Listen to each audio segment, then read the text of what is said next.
as much as possible to make sure the boys are comfortable and they can play well. And another thing is the sports infrastructure in the Kenya Rugby Union. We need infrastructure, and I've said this before in terms of mentoring the young guys, because like the young guys who are representing us in Cape Town and Dubai, if you watch, we have the raw talent, but they were making some very I might say some funny mistakes in our way. For example, ball possession, ball passing.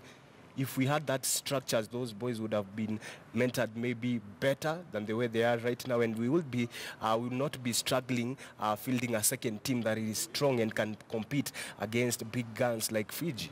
Thinking of this money problem, it is a problem that has been there for quite a number of times. Money. A big issue we've seen from the union, and promises at the same time coming from the government. Now, how do we balance all this? We know that the government needs to take responsibility, and a lot of promises have come from this same government. But will we still just be saying that they promised, they did not deliver, they delivered part of the promise? How do we handle this, Kevin? I think in as much as we'll still have crooks as the leaders in Kenya Rugby Union, I think we'll still have to die with our problem. Crooks. Not unless... Why do you refer as... why crooks? Why the term crooks? There's been issues, you know, the issues with contracts. Yes. You know what happens when sponsors come in, why they withdraw. It's always the issue of money. When the guys who won the Singapore Sevens, you know, there's a rumor that that's why Aimba left.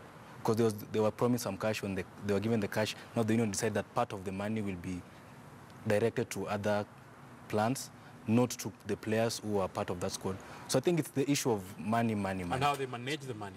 How they manage money. So, and if we put our house in order by, let's get the right people for rugby union.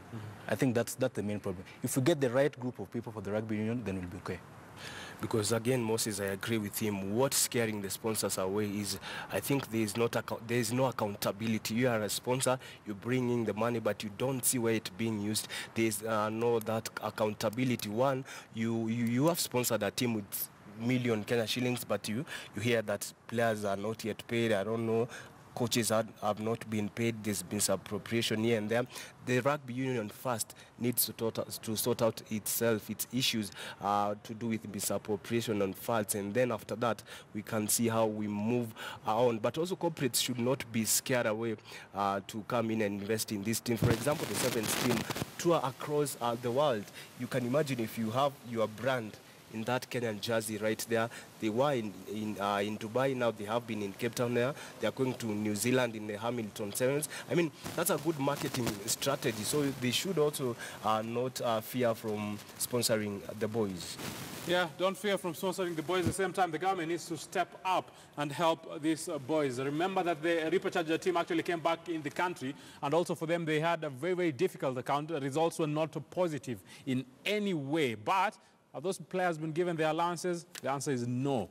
Did they go out there after preparing well? The answer is still no. What was the issue? Money was and still is the big issue in this Kenya Rugby Union, whereby the federation, the union to be specific, has said a number of times they are broke and they need help. If you're out there and you can help them. They are our boys and they're doing duty for the country. At the same time, they are in the national outfit, but when playing in the different clubs, they do it in the Kenyan Cup, a lot of them. Kenya Cup fixtures this weekend, we have plenty of matches that are on that menu. One game has already begun at this particular time, but KCB playing against Homeboys, a very, very big...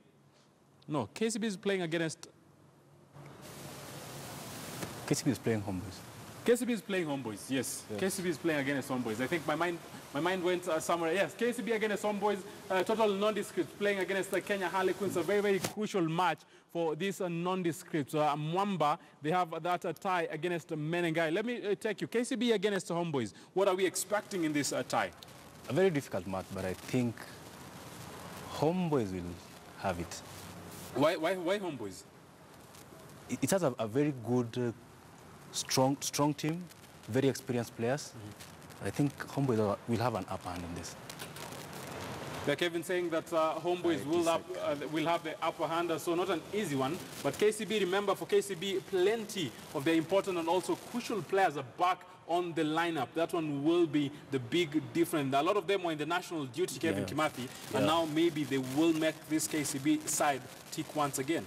Actually, I disagree with Kevin. I believe KCB is going to win today's match. If you look to all the key players are back, the likes of Skipper Curtis, Lilako, Oliver Mangeni, Darwin Mkiza, Andrew Amonde, Martin Owila, all their key players are back. But Homeboys players still, some of them are resting after the Cape Town end to buy 7. So we are expecting it to be a really interesting and a tight match.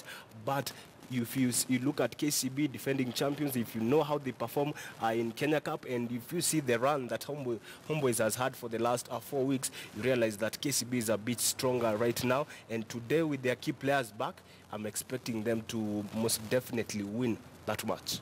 Let's see the other fixtures, because we have other fixtures that will be on the cards. And when you think